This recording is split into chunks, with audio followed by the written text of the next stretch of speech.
Hey everybody, welcome to today's What You Need to Know. Now, it's the Mueller testimony, right? It's exactly as I predicted. I said it yesterday, and today there's two takeaways, right? Two takeaways from this disastrous testimony.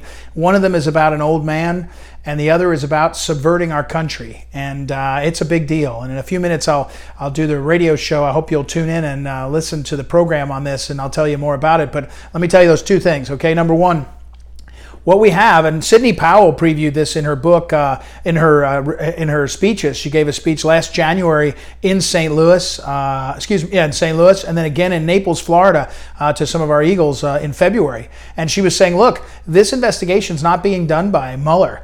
He's a figurehead, and it's being done by Andrew Weissman and the angry Democrats, who are really partisan folks. Today's testimony, the number one takeaway is Mueller basically admitted he's a figurehead. He's a swamp monster, a bureaucrat. Shouldn't come as a big surprise. He's run the FBI, which is a bureaucratic position. He's not doing investigations. He's not doing cross-examinations. And he's not doing, any of the... He's an administrator, a bureaucrat.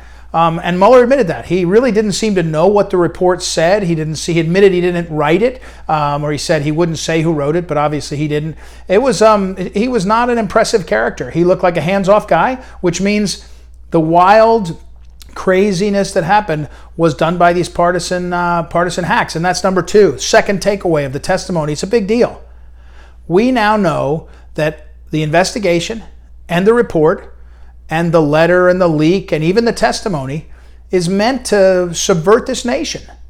They didn't find any conspiracy.